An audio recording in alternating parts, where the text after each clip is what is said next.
Alléluia, Seigneur. Merci pour ce moment avec toi, Seigneur, mon Dieu. On vient dans tes parvis et pourtant, on t'invite ici, Seigneur. Merci pour ta présence ici, Seigneur, mon Dieu. Merci pour ta main bienveillante, Seigneur, envers nous. Merci, Seigneur, que ton nom soit glorifié. À tout jamais, Seigneur Jésus. Au nom de Jésus. Amen. Amen. Alléluia, ça veut dire quoi? On a entendu un petit gloire à Dieu. Ça veut dire quoi? Ah oui, je me souviens, j'en parlais avec mon fils un jour, puis il dit, ça veut dire quoi, Alléluia? Puis j'ai dit, ben ça veut dire gloire à Dieu. Il veut dire, OK, ben ça veut dire quoi, gloire à Dieu? Puis je dis, ben c'est comme un peu dire, je t'aime, Dieu. Puis après ça, ben il m'a dit, Alléluia, maman. Je dis, non, c'est pas tout à fait ça.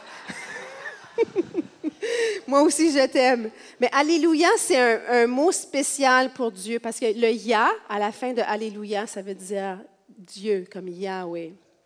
Comme ça, oui, on est heureux de louer Dieu. Bonjour, pour ceux qui ne me connaissaient pas, moi c'est Nathalie, je suis pasteur de l'Église ici, avec un plus grand plaisir. Je peux vous dire que je suis bénie d'être pasteur ici. Aujourd'hui, on fait les choses un petit peu différemment. Comme vous voyez, il y a des temps. Pour ceux qui nous visitent, on fait ça un petit peu différemment pendant l'été.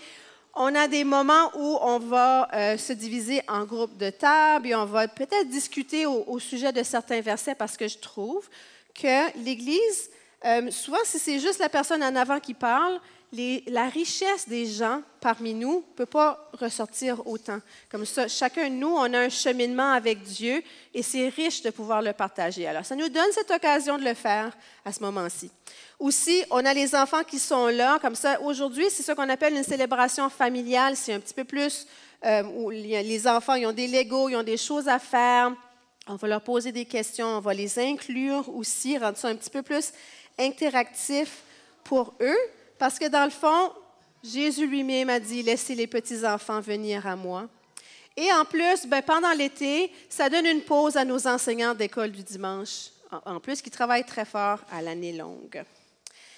Comme ça, avant de commencer, je me demande, on va passer les paniers d'offrandes. Si tu peux t'avancer, Daniel, on peut prier pour ça, et Diane, oui. On va prier. Si vous avez à cœur de donner pour l'Église, vous pouvez. Si cette Église-ci n'est pas votre Église, sentez aucune pression, sentez jamais aucune pression. Je veux juste vous laisser savoir. C'est juste une façon d'adorer Dieu avec ce qu'il nous donne. Seigneur Jésus, merci, merci infiniment pour tout ce que tu nous donnes. On est bénis outre mesure, Seigneur, tu es généreux. Et c'est un plaisir de te donner en retour. Au nom de Jésus-Christ. Amen. Amen. C'est un plaisir de pouvoir donner. En passant, il y a des différentes façons de donner. On peut donner par virement Interact aussi et aussi par des dons mensuels. Je le mentionne, on peut le faire en ligne.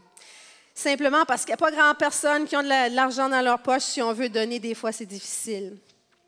Si vous êtes nouveau, aujourd'hui, je voulais vous souhaiter la bienvenue.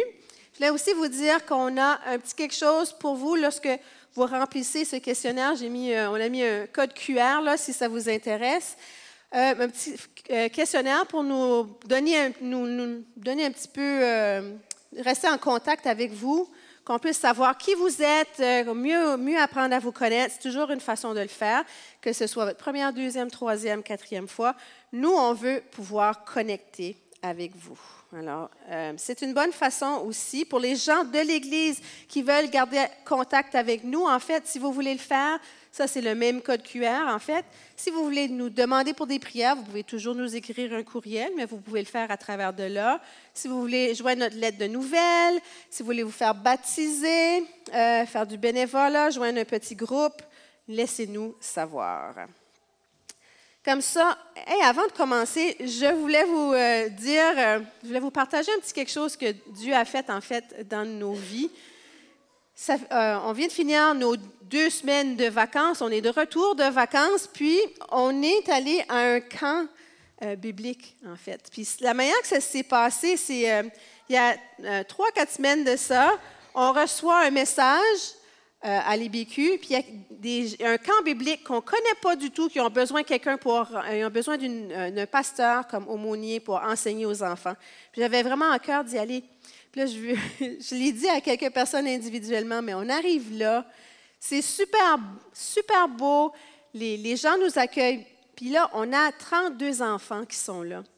Maintenant, nous, ce qu'on ne savait pas, en fait, c'est que ces enfants-là, pour la plupart, c'est la mission Nouvelle Génération qui les avait envoyés. Alors, c'était des gens, des enfants que la mission Nouvelle Génération payait pour une partie ou la moitié, en fait, les frais pour aller au camp. Puis, on avait des gens de Longueuil, Brossard, on avait des gens, c'était des jeunes enfants de plein de différentes ethnies différentes. On avait je pense qu'il y avait une dizaine de langues qui étaient parlées. C'était incroyable. On avait des enfants qui sont des réfugiés de guerre de l'Ukraine.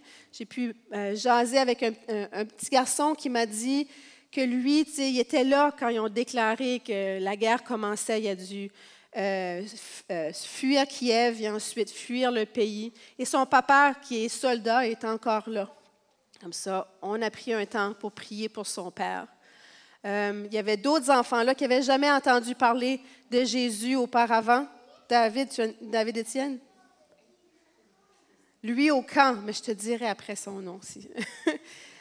Mais en plus, on avait des enfants qui arrivaient tout justement comme réfugiés de Colombie aussi, comme ça. Vraiment, c'était un honneur pour nous de pouvoir partager la parole avec eux. Puis c'était vraiment là, j'ai eu des moments.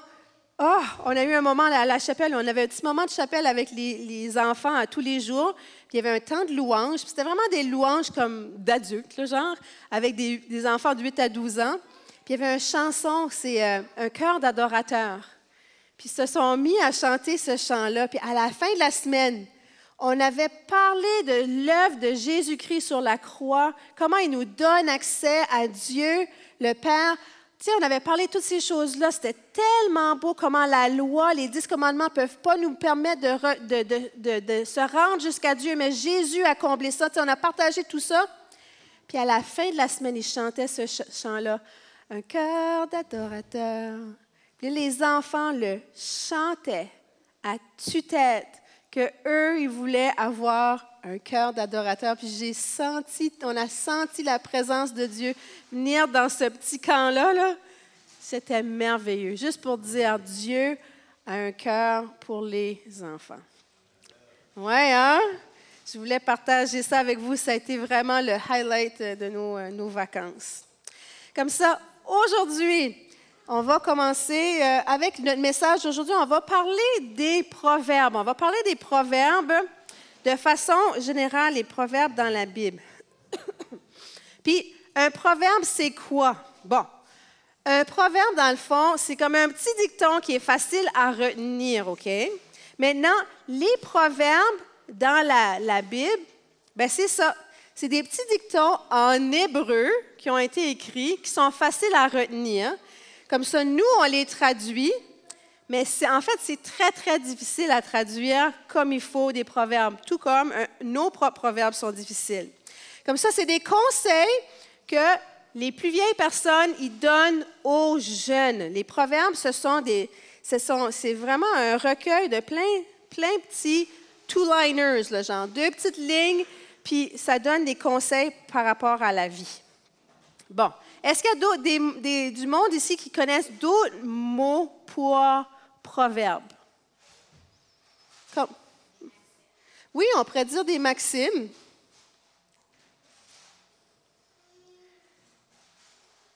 Des petits, quoi d'autre? Des petits dictons, des axiomes peut-être.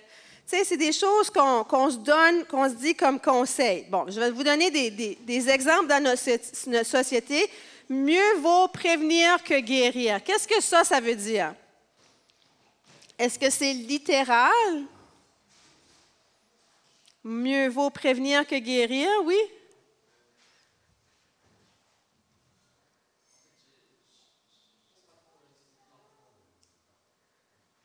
Ah oui.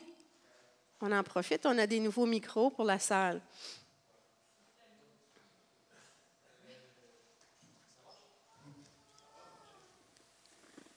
Parle avec ta voix de pinard, là. Ça OK. Oh. OK, là, je pense que c'est bon. C'est quoi déjà? C'est mieux vaut prévenir que guérir? Prévenir, ouais, que guérir. Qu'est-ce que ça veut dire? Je pense que c'est plus comme... Les proverbes, c'est un peu des avertissements de choses qu'on ne doit pas faire dans notre vie, mais dans des mots comme, comment dire, un peu poétiques.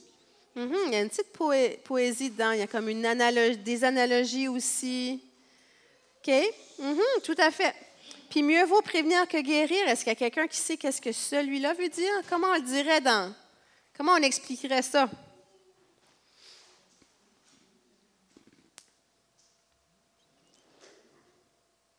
Oh! Oui! Ah! Mathieu, vas-y. Un.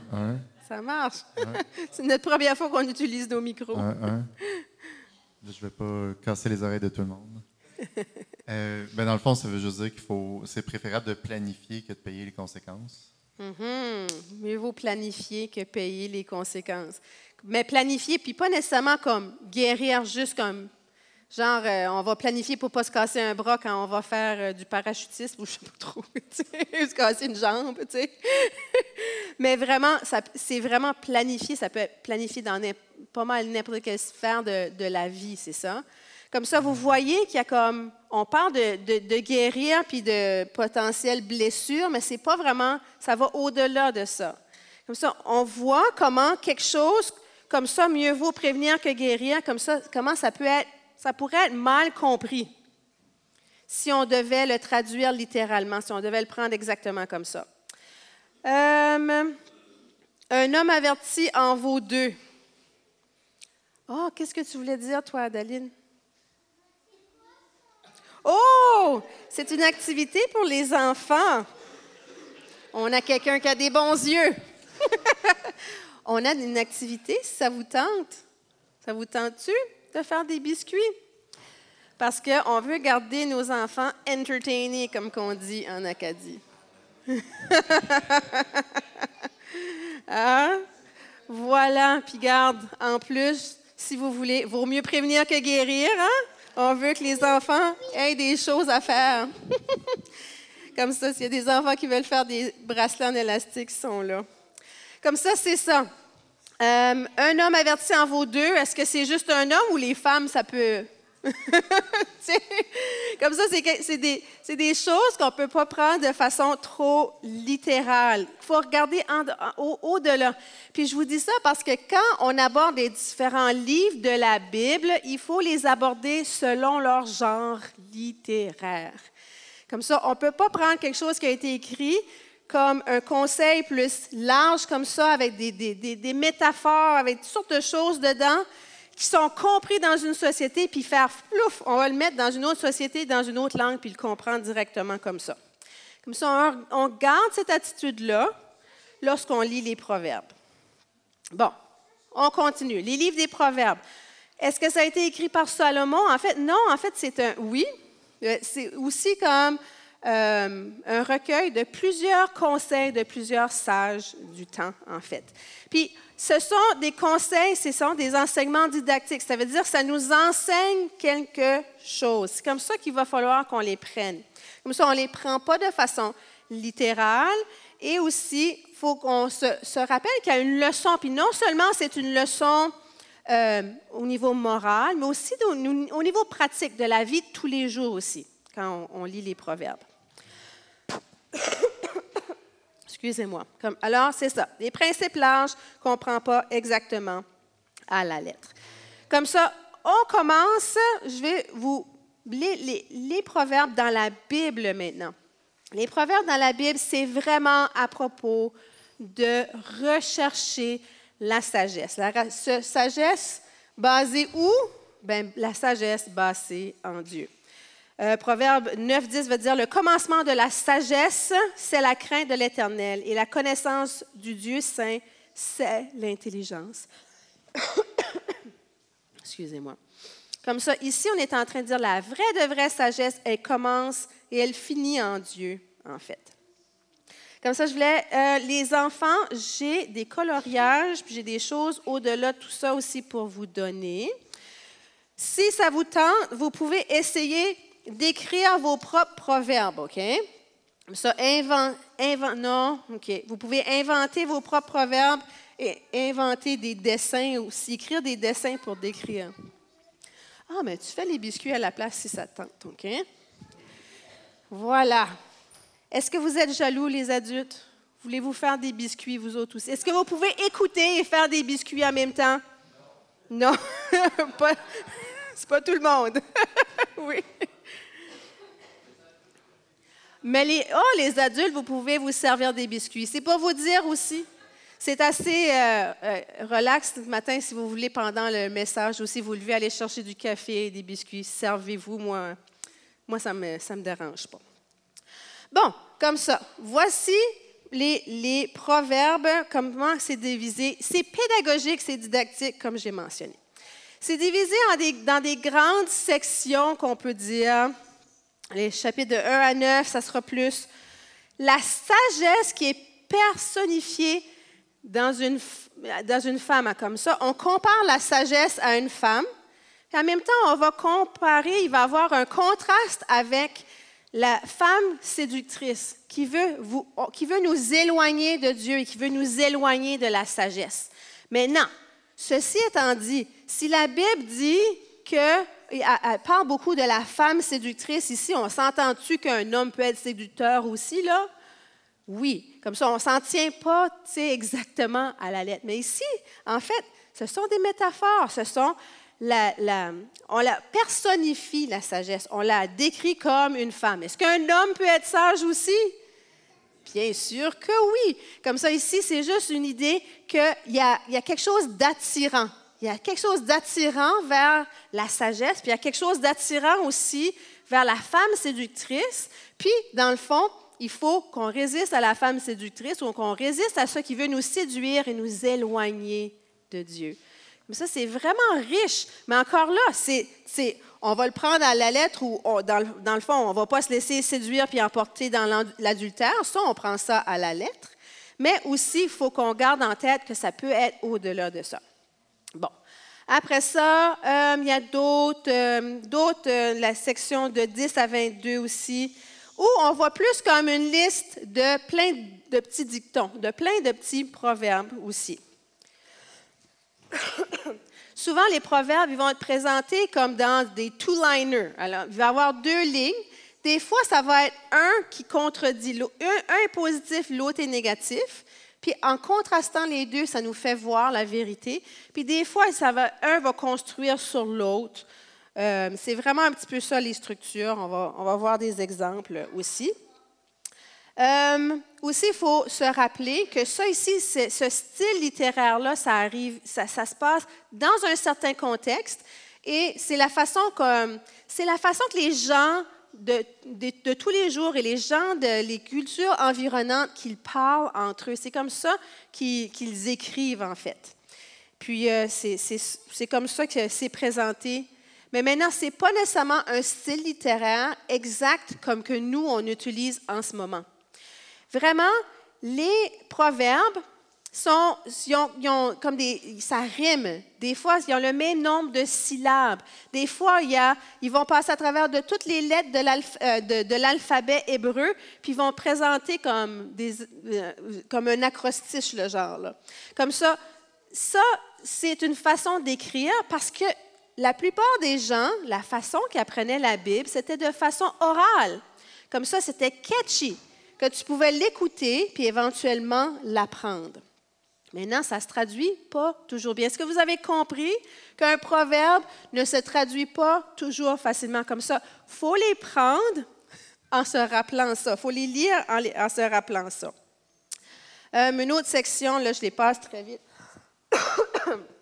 C'est les derniers chapitres des proverbes, et surtout Proverbe 31, la femme vertueuse. La plupart des femmes, on la connaît.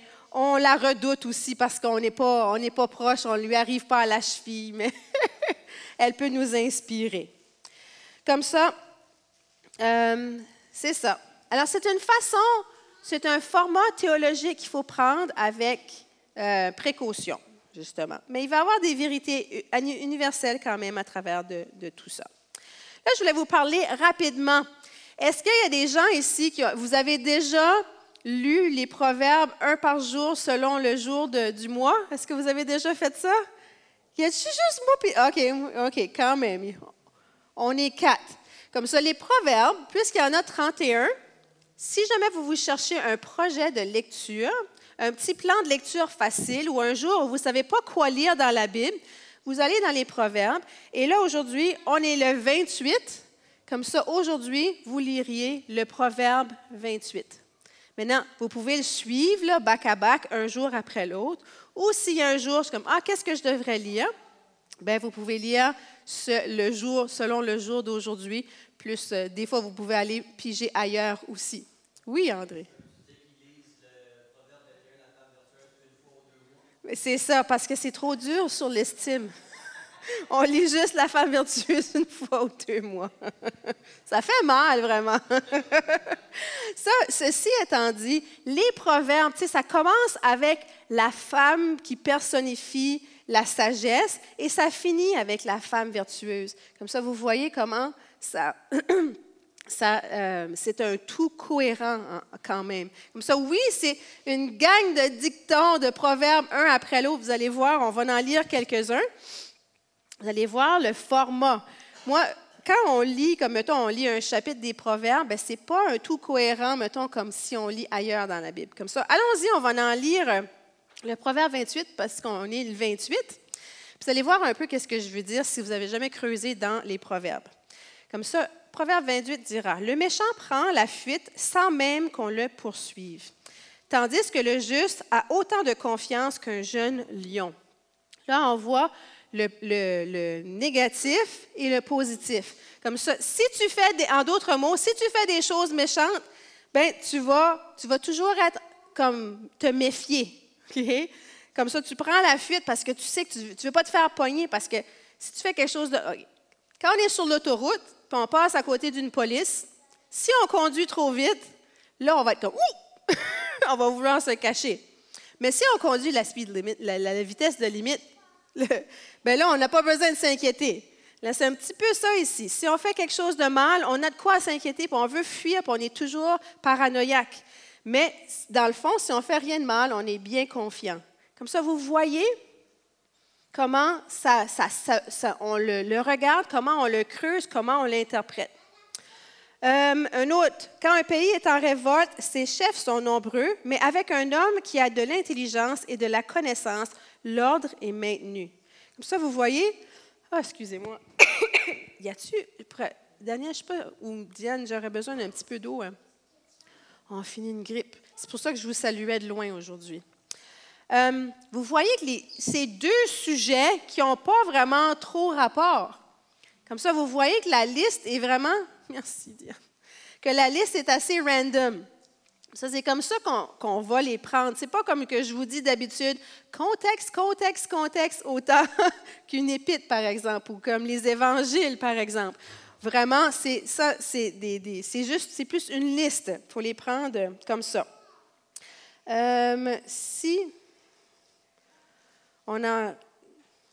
Celui qui marche dans l'intégrité sera sauvé, mais celui qui suit 2 voies tortueuses tombera dans l'une d'elles. Maintenant, pourquoi 2 voies tortueuses? Je ne sais pas nécessairement. Une, ça pourrait faire l'affaire, il me semble, mais il y a probablement quelque chose là dans les rimes, vous voyez? Comme ça, il ne faut pas les prendre exactement à la lettre, la façon que c'est lu. C'est vraiment lu comme un poème. Il n'est pas bon de se montrer partial, pourtant des hommes sont prêts à la transgression en échange d'un morceau de pain. Comme ça, vous voyez, il y a une grande diversité de formats, une grande diversité de sujets. C'est vraiment un romancier de plein de sagesse. Comme ça, moi, la façon que je le lis, quand je lis un chapitre, vous allez voir qu'il va y en avoir 1 ou 2 qui vont remonter à la surface. Comme ça, moi, ce que je fais quand je le lis, au fur et à mesure que je le lis, je vais encercler ceux-là qui me touchent. Puis c'est drôle parce qu'il y en a d'autres alentour de d'autres sujets qui ne vont pas me toucher. Puis c'est souvent quelque chose qui va toucher par rapport à notre situation présente. Et la prochaine fois, le 28 août, il y aura quelque chose d'autre qui va remonter à la surface lorsque vous allez les lire. Et vous pouvez laisser Dieu vous parler ainsi. Comme ça. On va regarder quelques proverbes qui sont vraiment, vraiment clés. Comme ça, Proverbes 3, 5 à 6. On va les regarder. Fais confiance au Seigneur de tout ton cœur et ne t'appuie pas sur ton intelligence. Reconnais-le dans toutes tes voies et il rendra tes sentiers droits. Comment vous interpréteriez ça? Qu'est-ce que ça veut dire de façon pratique dans nos vies? C'est quelqu'un qui veut partager. Ah, on a besoin d'un micro ici ou tu peux parler? Vaut mieux avec un micro parce qu'il y a des gens qui ont le casque d'écoute. Et de suivre selon la volonté de Dieu. Et plus pas par nous-mêmes, mais par la volonté de Dieu. Exactement. Comme ça, c'est quoi? C'est à nous de découvrir, d'être à l'écoute pour entendre la volonté de Dieu, à connaître notre Bible aussi, pour suivre qu'est-ce que Dieu nous demande. Puis quand ça dit « ne t'appuie pas sur ta propre intelligence », mais il y a des fois que Dieu va nous révéler quelque chose qui n'est pas nécessairement 100% logique, mais que, comme aller à un camp biblique pendant nos vacances, pas toujours 100% logique, mais on l'a senti, mon mari et moi, que c'était vraiment la volonté de Dieu et Dieu était là, puis il nous a montré que c'était sa volonté. Comme ça, exactement, on veut écouter ce que Dieu a pour nous et trouver, reconnais-le dans tes voies. Comment on pourrait interpréter ça? Reconnais-le dans tes voies et il rendra tes sentiers droits.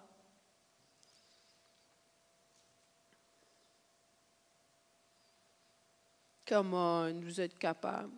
Reconnais-le dans tes voies et il rendra tes sentiers droits.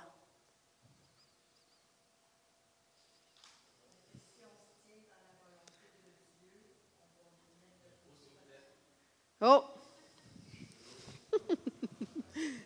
C'est important ce que tu dis. Il faut qu'on puisse tout comprendre. Mais je pense que si on se tient dans la volonté de Dieu, on va s'épargner plusieurs épreuves. C'est sûr qu'on n'est pas à l'abri de toute épreuve. Pardon? Ah! Allez. OK. Bon. OK, je recommence. Si on se tient dans la volonté de Dieu, qu'on marche selon son plan et ses voies plutôt que nous, lui, il n'a pas la même vision que nous de chaque chose qui sont à venir. Alors peut-être qu'on peut se sauver plusieurs épreuves. Les sentiers vont être moins ardus. Puis à la fin, tu avais dit « mais ». C'est un « mais » important. Ben, genre comme, y a-tu des exceptions à ça? Que Dieu va-tu nous épargner de toute épreuve, en d'autres mots? Non, parce que je pense qu'on a des épreuves à vivre pour grandir aussi dans la foi. Puis je pense que c'est important, c'est pour ça que je fais le point, parce que tu avais commencé à le dire tout à l'heure, parce que tu as tout à fait raison. Ici, il faut marcher dans les voies de Dieu. Oui, puis il va nous épargner d'épreuves. Des fois même, il va carrément nous aider dans une direction ou dans une autre. Là, ça sera plus facile dans la direction que Dieu nous donne. Mais ça ne veut pas dire que tout sera parfait, qu'on n'aura jamais d'épreuves. Comme ça ici, ça ne devient pas un absolu. Genre, si je fais ça, pourquoi j'ai fait quelque chose, puis je pensais que j'étais dans la volonté de Dieu, puis ça n'a pas super bien été. Parce que ça, ici, ce n'est pas un absolu. Maintenant, est-ce que c'est un principe général? Oui, mais ce n'est pas un absolu. Puis ça, il faut se le rappeler quand on lit les proverbes. C'est excellent, merci. Ici, on peut dire, excusez-moi, que faire confiance à Dieu, c'est comme lorsqu'on s'assoit sur une chaise. OK? On n'a pas besoin de tout comprendre, la structure de la chaise et tout ça. En fait, on sait que la chaise va nous soutenir. Puis quand on fait confiance à Dieu, bien, il va nous soutenir dans ces moments d'épreuve-là. Un autre proverbe vraiment intéressant. Y a-t-il du monde ici qui n'aime pas des bébites? En gros plan comme ça. J'aurais dû avoir un trigger warning. Proverbe 6 dira, « Va vers la fourmi paresseux, considère ses voies et deviens sage. » Qu'est-ce que ça peut vouloir dire? Il y a plusieurs références à la nature dans les proverbes. Comme ça, va vers la fourmi, considère la fourmi, ceux qui sont paresseux. Comme ça, les paresseux, on va regarder la vie de fourmis. Puis là, j'ai des belles petites vidéos. Je vais voir, est-ce qu'ils vont fonctionner? OK. Comme ça. Regardons quelques petites vidéos de fourmis, les enfants. Avez-vous vu? Qu'est-ce qu'on peut apprendre en regardant ces vidéos-là des fourmis? Oui, David. Ah, oui, merci.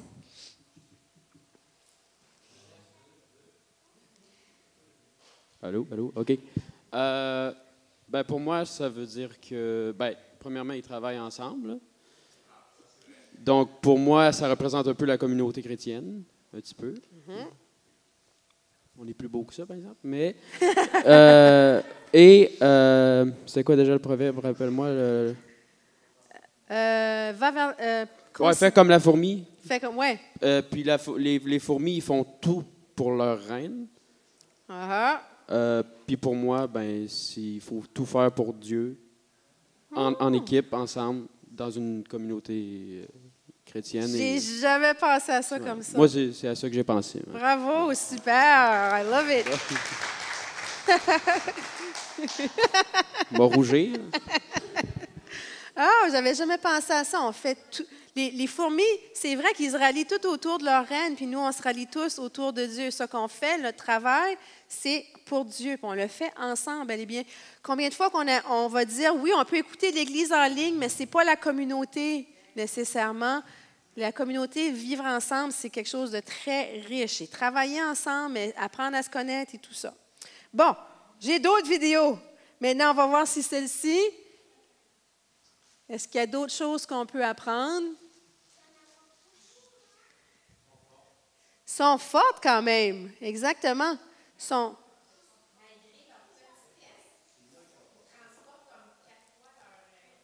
Malgré leur petitesse, ils transportent combien de fois leur poids? Ça, je ne connais pas ça. 7 fois? 7 fois leur poids. Moi, je ne suis pas rendue là encore à pouvoir porter 7 fois mon poids. Peut-être spirituellement, on peut porter 7 fois notre poids. Hein? Merci, André. Merci, Carl. Individuellement, ils ne font pas grand-chose, mais ensemble, ils font beaucoup de choses. Oh, super, super. Individuellement, c'est vrai. Puis c'est la même chose dans le royaume. Puis là, on a un autre. Oh, regardez celle-là. Ils sortent une roche, là, quelque chose de pesant d'un trou. Encore là, ensemble, ils peuvent porter plus que 7 fois parce qu'ils sont ensemble. Puis, j'ai une dernière vidéo qui est vraiment cool. Est-ce que celle-là, elle va? Ah oui.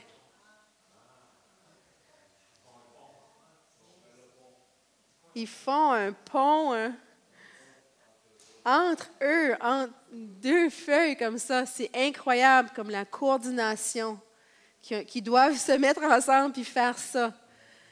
Maintenant, oh, vas-y.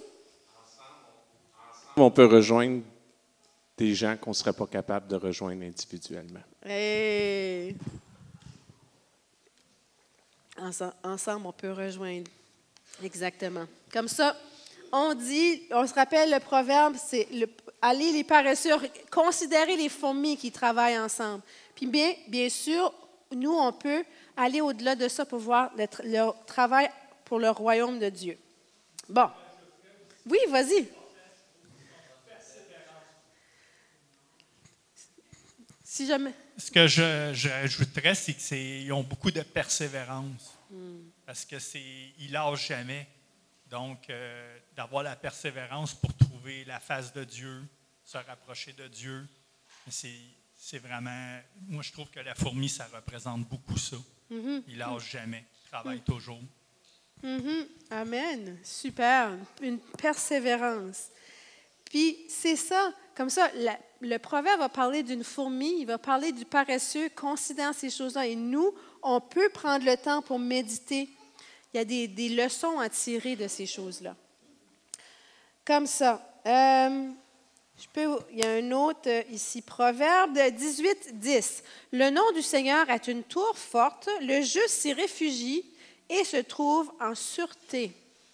Qu'est-ce que ça peut dire? Il y en a même des chants qui vont parler de ça. C'est pour ça aussi que j'ai sorti des Legos pour qu'ils puissent construire des choses. Comment le nom du Seigneur est-il une tour forte pour nous? Il est amour, et ça, en quoi est-ce que ça...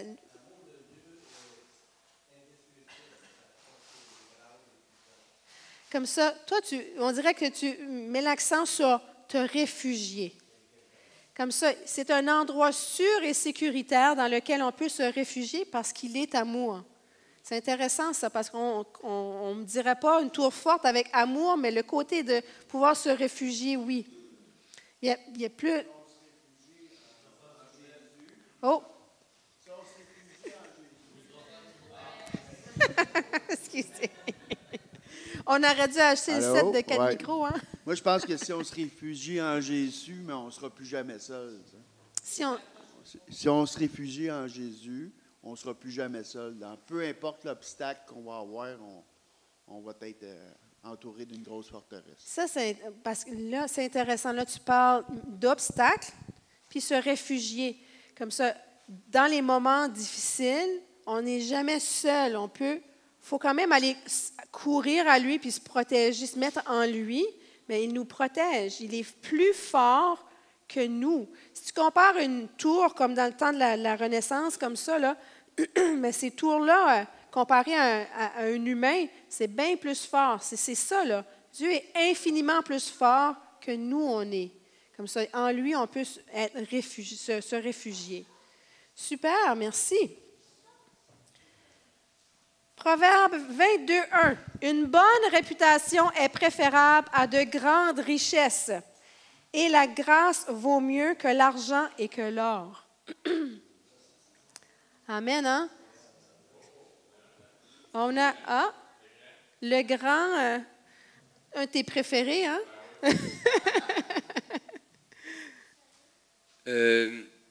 Moi, ce que j'ai compris là-dedans, c'est que, comment dire, c'est un peu, il veut nous dire que tout ce qui est un peu sur cette terre, tout ce qui est de valeur, comme l'argent, l'or, tout ça, c'est toutes les choses qui vaut sur cette terre, c'est bien mieux d'avoir, comme la bonne réputation, c'est l'entente avec Dieu ou comme la relation avec Dieu, que des tonnes d'or ou des tonnes d'argent, parce qu'à la fin, ce qui va importer, c'est cette bonne réputation-là, et non tout l'argent et l'or que tu accumules sur cette terre, parce qu'à la fin, tu ne vas pas pouvoir l'emmener dans la vie éternelle avec toi. Puis, tu parles de la relation avec Dieu, mais par rapport à la réputation, on peut ajouter notre réputation auprès des autres aussi. Ouais. Puis que l'or, puis tout ça, et poursuivre ces choses-là dans notre vie, c'est bien plus important de mettre notre effort à garder, conserver, construire une bonne réputation que chercher les richesses. Ça, c'est... Vous voyez comment les proverbes sont des conseils de vieux sages pour les jeunes. Comme, perds-toi pas dans l'argent, la poursuite de ces choses-là. Garde ta réputation. Ça veut dire aussi, on peut dire, garde ta réputation. Ne va pas dans la fraude, ne va pas dans les choses qui sont malhonnêtes. Ça ne vaut pas la peine. Puis nous, on sait en tant que chrétiens que notre réputation, mais aussi dans un sens celle de Dieu, est rattachée à la façon qu'on va vivre. Marie Micro. Merci.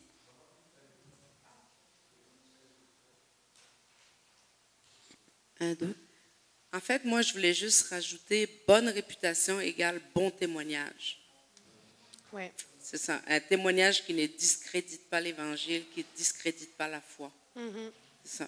Il y a même des versets qui vont dire carrément, agissez bien pour pas qu'on injure le nom de Dieu. OK? Notre façon de vivre va affecter la façon que les gens vont percevoir Dieu maintenant. On n'a pas besoin d'être parfait, on s'entend, mais on a besoin de garder ça en tête. Comme ça, c'est des merveilleux conseils de vie que lorsqu'on lit les proverbes. Les enfants, je voulais vous dire qu'il y a aussi des proverbes sur les amitiés. Ici, l'ami aime en toutes circonstances et dans le malheur, il se montre un frère. Celui qui a beaucoup de compagnons les a pour son malheur, mais il a des amis qui sont plus attachés que des frères. Donc, on n'a pas besoin d'avoir plein d'amis, il faut avoir les bons amis. Hein? Pour les adultes, ça marche aussi, ça. Ça, c'est la différence entre les amis Facebook et les vrais amis, les compagnons. Oui. Ami Facebook, c'est superficiel. Hein? On peut être ami Facebook quand même. Hein? Exactement. Celui qui couvre une offense recherche l'amour. Celui qui rappelle des discours divise les amis. Ça aussi, c'est un conseil, mais c'est un conseil à prendre avec un petit astérix, là. Parce que celui qui couvre une offense comme ça, si quelqu'un a fait quelque chose, puis, hein, mais à la place de le dire à tout le monde, puis toujours lui rappeler sa faute, bien, il faut qu'on passe à autre chose, il faut qu'on puisse pardonner. Maintenant, il y a des choses qu'il faut qu'ils soient adressées aussi. Il y a des choses qui ne doivent pas être passées par-dessus. Il y a des choses qui doivent être dénoncées en plus dans la vie. Comme ça, vous voyez le petit astérix, là, ce n'est pas un principe qu'on applique à tout. On l'applique avec sagesse selon la circonstance. Mais celui qui rappelle les anciennes erreurs que quelqu'un a faites, bien, ça finit par être tannant. Je pensais que tu m'avais pardonné. Pourquoi tu me le mentionnes toujours? Mais, puis ça, on peut passer même dans un couple là, aussi. Si on ramène toujours les vieilles affaires que notre conjoint a fait, bien, ça peut diviser le couple. Maintenant, il y a des choses qui doivent être adressées aussi. Comme ça, vous voyez, comme ça, c'est des principes généraux, mais qu'on applique avec sagesse. C'est ça. Je vais vous lire le dernier. L'huile et les parfums réjouissent le cœur et les conseils affectueux d'un ami sont doux. Il y a aussi quelque chose qui est intéressant dans les proverbes, c'est parfois, on va avoir des proverbes qui vont nous paraître carrément contradictoires. Dans les mêmes proverbes, tu sais, il y en a, est-ce que je l'ai ici? Je ne l'ai pas écrit. Mais c'est genre, il y a un passage que c'est genre, faut pas, quand tu parles avec quelqu'un qui est fou, qui est stupide, là, dans le fond, ou qui n'a pas de sagesse, ben, ça dit, réponds-lui pas. Puis après ça, l'autre verset après, ça veut dire, non, mais il faut que tu lui répondes quand même. Comme ça, il y a des moments, en d'autres mots, qu'on va répondre à celui qui dit des folies, puis il y a d'autres moments où on va juste se taire. OK? Comme ça, moi, je pense, c'est ça. Comme ça, il y a des moments où c'est plus sage de rien dire, puis il y a des moments où il faut qu'on adresse certaines affaires comme ça. Ce n'est pas contradictoire. C'est non, il faut l'appliquer à la situation du moment, puis il faut demander à l'esprit. Comme ça, là, je vais vous donner un petit moment. J'ai des proverbes ici qui sont soi-disant contradictoires. Puis c'est à vous de les lire, puis voir comment vous pouvez les réconcilier. Comme ça, ici, ici, ça parle des relations avec nos voisins. Vous êtes presque nos voisins. Hein? On va. Ici, c'est par rapport à la fiabilité de la richesse. Ici, on a qu'est-ce qui fait réussir des plans. Est-ce que vous voulez vous joindre à une autre table ou est-ce que vous voulez avoir...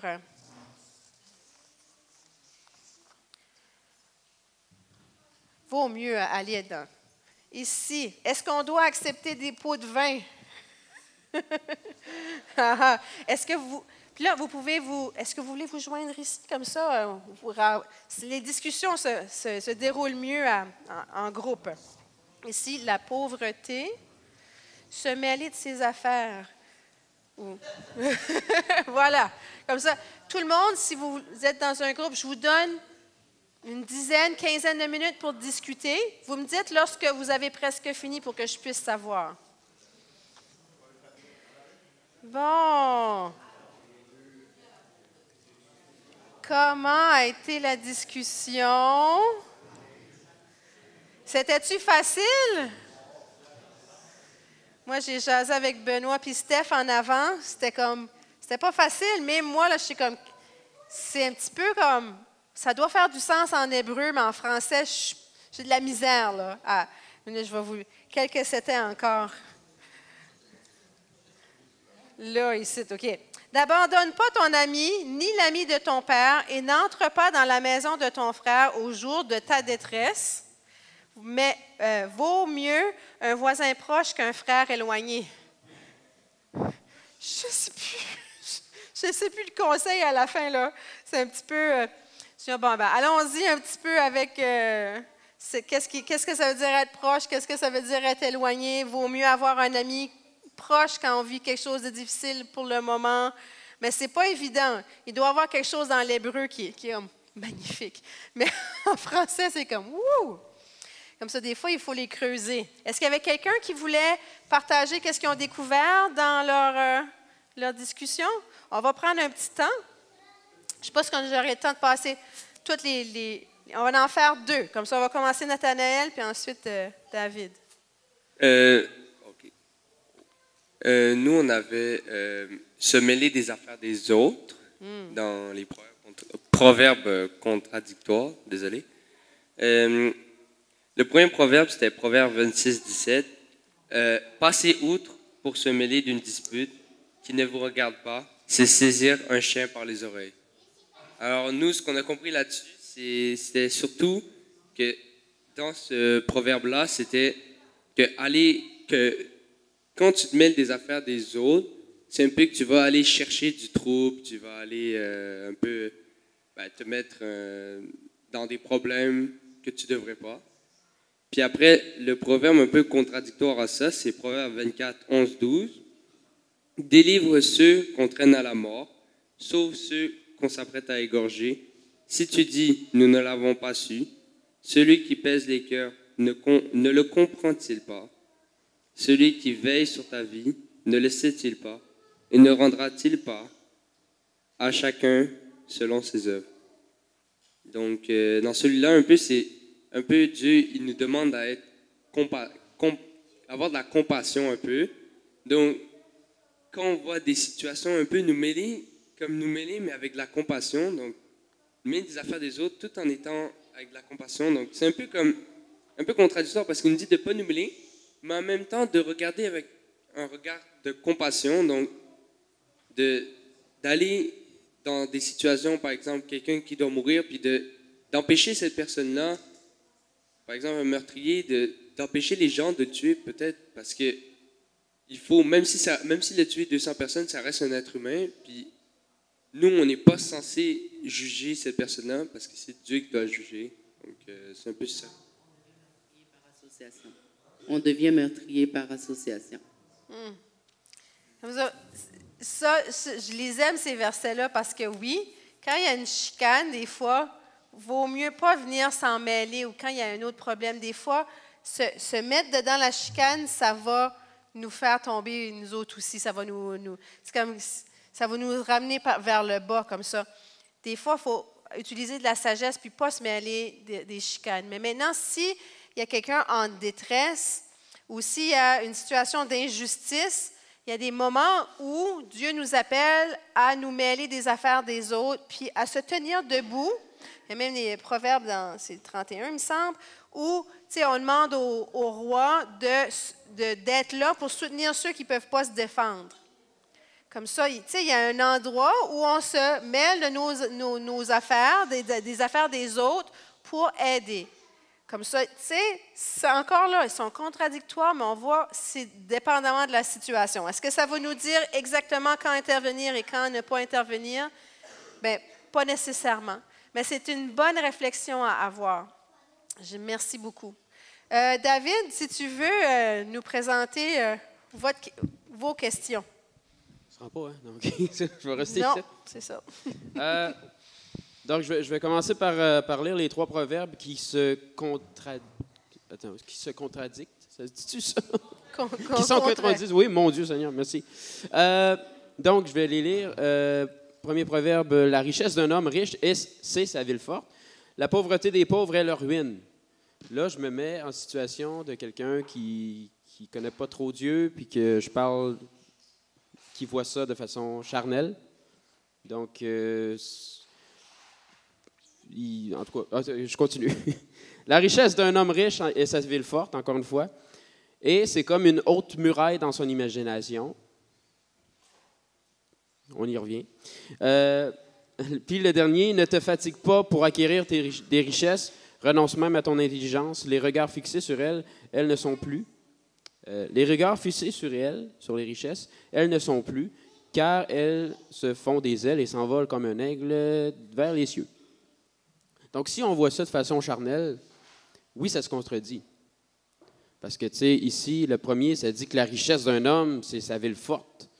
Donc, il se tient fort là-dedans. Puis, la pauvreté d'un pauvre, mais il est pauvre. Puis, il est pauvre, puis il est pauvre, là, puis c'est ça. Puis, c'est ça. Il est dans ses ruines, tu sais. Mais, si on regarde ça de façon spirituellement parlant, puis je pense que comme monsieur, j'ai oublié ton nom, excuse-moi. Comment? Claude, merci. Je viens pas assez souvent encore. Donc, comme dit Claude, puis j'ai aimé ça, comment il dit ça, c'est que lui, quand il lit la parole, il voit ça tout de suite spirituellement. Puis ça fait beaucoup plus de sens quand on lit ça comme ça. Donc il n'y a pas de contradiction là-dedans, là. Dans le sens que la richesse d'un homme, quand on parle de la richesse spirituelle, la richesse en Dieu, c'est sa ville forte, mais la pauvreté des pauvres en esprit, c'est leur ruine. Donc là, ça fait du sens. Et la richesse d'un homme et sa ville forte, encore une fois, est comme une haute muraille dans son imagination. Si on prend ça charnellement,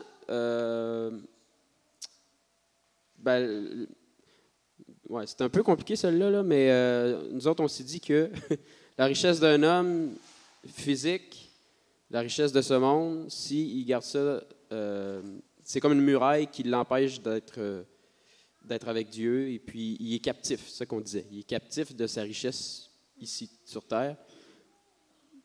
Mais je me dis que si on parle de la richesse spirituelle, c'est sa ville forte et comme une haute muraille dans son imagination.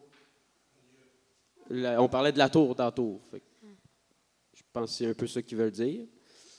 Et ne te fatigue pas pour acquérir des richesses. Donc ici, on parle des richesses de la terre, d'après moi.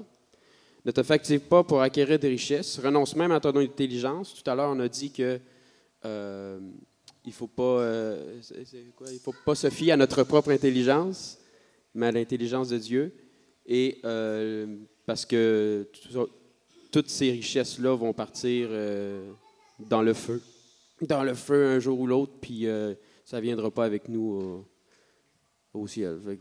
Donc, c'est ça. Donc, il n'y a rien de contradictoire là-dedans si on le lit de façon spirituelle, mais si on lit ça de façon charnelle, on ne comprend rien. C'est ça. C'est ça. Super. C'est ça qu'on a compris. Ben, merci beaucoup.